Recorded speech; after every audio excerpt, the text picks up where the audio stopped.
El deseado de todas las gentes, capítulo 20. Si no vierais señales y milagros. Ese capítulo está basado en Juan 4:43 al 54. Los galileos que volvían de la Pascua trajeron nuevas de las obras admirables de Jesús. El juicio expresado acerca de sus actos por los dignatarios de Jerusalén le preparó el terreno en Galilea. Entre el pueblo eran muchos los que lamentaban los abusos cometidos en el templo y la codicia y arrogancia de los sacerdotes.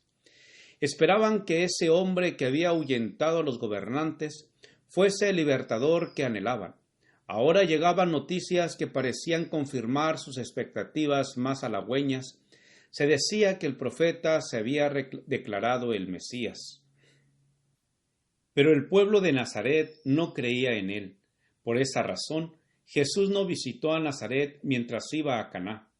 El Salvador declaró a sus discípulos que un profeta no recibía honra en su país. Los hombres estiman el carácter por lo que ellos mismos son capaces de apreciar. Los de miras estrechas y mundanales juzgaban a Cristo por su nacimiento humilde, su indumentaria sencilla y su trabajo diario. No podían apreciar la pureza de aquel espíritu que no tenía mancha de pecado. Las nuevas del regreso de Cristo a Caná no tardaron en cundir por toda Galilea, infundiendo esperanzas a los dolientes y angustiados. En Capernaum, la noticia atrajo la atención de un noble judío que era oficial del rey. Un hijo del oficial se hallaba aquejado de una enfermedad que parecía incurable.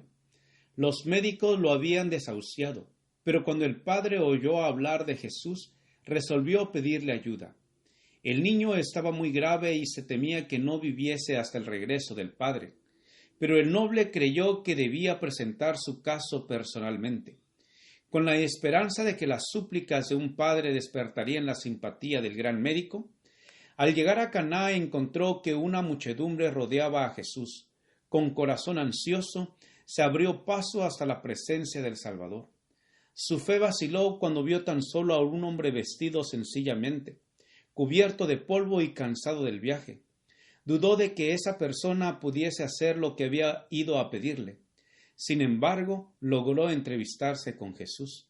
Le explicó por qué venía y rogó al Salvador que le acompañase a su casa. Mas Jesús ya conocía su pesar.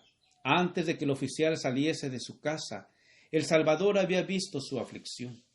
Pero sabía también que el Padre, en su fuero íntimo, se había impuesto ciertas condiciones para creer en Jesús. A menos que se le concediese lo que iba a pedirle, no le recibiría como el Mesías. Mientras el oficial esperaba atormentado por la incertidumbre, Jesús dijo: «Si no vierais señales y milagros, ¿no creeréis?». A pesar de toda la evidencia de que Jesús era el Cristo, el solicitante había resuelto creer en él tan solo si le otorgaba lo que solicitaba. El Salvador puso esta incredulidad en contraste con la sencilla fe de los samaritanos, que no habían pedido milagro ni señal. Su palabra, evidencia siempre presente de su divinidad, tenía un poder convincente que alcanzó sus corazones.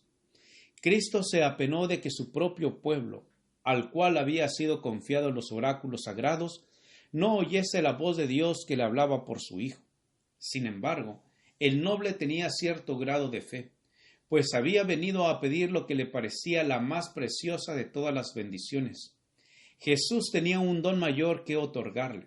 Deseaba no solo sanar al niño, sino hacer participar al oficial y su casa de las bendiciones de la salvación y encender una luz en Capernaum, que había de ser pronto campo de sus labores. Pero el noble debía comprender su necesidad antes de llegar a desear la gracia de Cristo. Ese cortesano representaba a muchos de su nación. Se interesaban en Jesús por motivos egoístas. Esperaban recibir algún beneficio especial de su poder y hacían depender su fe de la obtención de ese favor temporal, pero ignoraban su enfermedad espiritual y no veían su necesidad de gracia divina. Como un fulgor de luz, las palabras que dirigió el Salvador al noble desnudaron su corazón. Vio que eran egoístas los motivos que le habían impulsado a buscar a Jesús. Vio el verdadero carácter de su fe vacilante. Con profunda angustia, comprendió que su duda podría costar la vida de su hijo.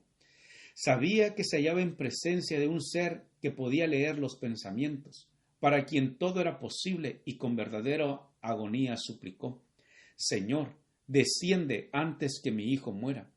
Su fe se aferró a Cristo como Jacob trabó del ángel cuando luchaba con él y exclamó: No te dejaré si no me bendices. Gracias por escuchar este audio. Te invito a escuchar la siguiente parte. Jehová te bendiga y te guarde. Con aprecio, Pastor Juan Manuel Flores Espinosa.